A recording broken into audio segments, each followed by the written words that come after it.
असि रघुपति लीला उर्गारी धनुज विमोहन जन सुखकारी जे मति मलिन विषय बस कामी प्रभु पर मोह धरई स्वामी नयन दोष जा कह जब होई पीत बरन शशि बहु सोई जब जय दिशि भ्रम होई खगेसा सो कह पश्चिम उदहु दिनेसा नौकारूढ़ चलत जग देखा अचल मोह बस आपु ही लेखा बालक भ्रम ही गृहादि पढ़े परस पर मिथ्यावादी हरि विषयिक अस मोह विहंगा सपने नहीं अज्ञान प्रसंगा काया बस मति मंद अभागी हृदय जमनिका बहु विधि लागी ते सट हट बस संशय करही निज अज्ञान राम पर धरही काम क्रोध मद लोभ रत गृहासक्त दुख रूप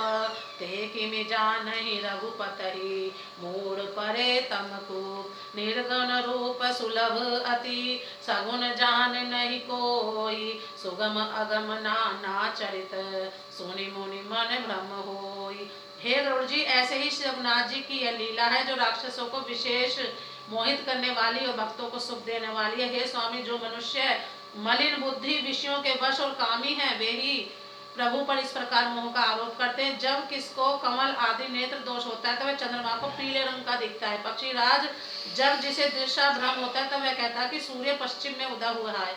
नौका पर चढ़ा हुआ मनुष्य जगत को चलता हुआ देखता है और मोहवश अपने को अचल समझता है। बालक घूमते चक्राकार दौड़ते हैं और घर आदि नहीं घूमते, पर वे आपस में एक दूसरे को झूठा कहते हैं। हे गरुड़ जी, श्री हरि के विषय में मोह की कल्पना भी ऐसा ही है। भगवान में तो स्वप्न में भी अज्ञान का प्रसंग अवसर नहीं है, किंतु जो माया के वश मन बुद्धि और भाग्यहीन है और जिनके हृदय पर अनेकों प्रकार के पर्दे पड़े हैं, वे मूर्ख हट के वश होकर संदेह करते और अपना अज्ञान श्री राम जी पर आरोपित करते हैं। जो काम क्रोध मद और लोभ में रहते हैं और दुख रूप घर में आसक्त है, वे श्री रघुनाथ जी को कैसे जान सकते हैं? वे मूर्ख अंधकार रूपी कुएं में पड़े हुए हैं।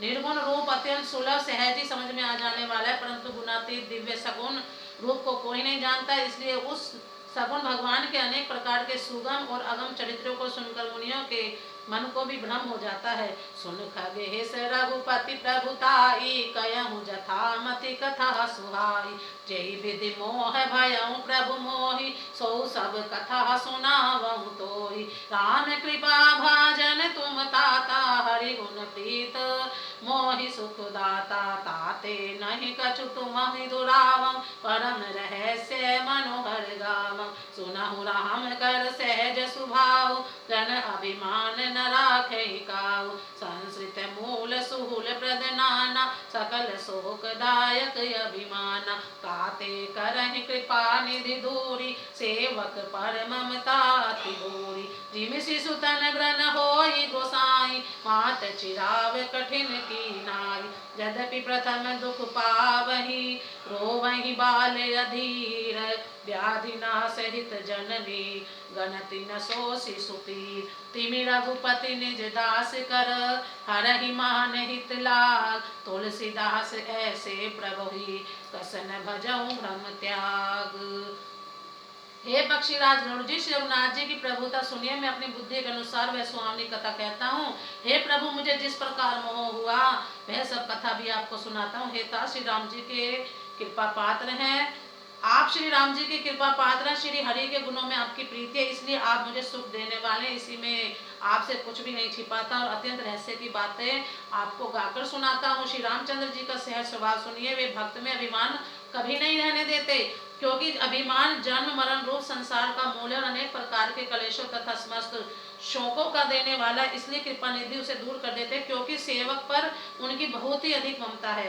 हे गोसाई, जैसे बच्चे के शरीर में फोड़ा हो जाता है तो माता उसे कठोर हृदय की भांति चिरा डालती है। यद्यपि बच्चा पहले फोड़ा चिराते समय दुख पाता है और अधीर होकर रोता है, तो भी रोग के नाश के लिए माता बच्चे की उस पीड़ा को कुछ भी नहीं गिनती, उसकी परवाह नहीं करती और फोड़े को चिरवा ही डालती है। उसी प्रकार से रघुनाथ जी अपने दास का अभिमान उसके हित के लिए घर लेते हैं। तुलसीदास जी कहते हैं कि ऐसे प्रभु को भ्रम त्याग कर क्यों नहीं भजते। प्रेम से बोलो जय श्री राम।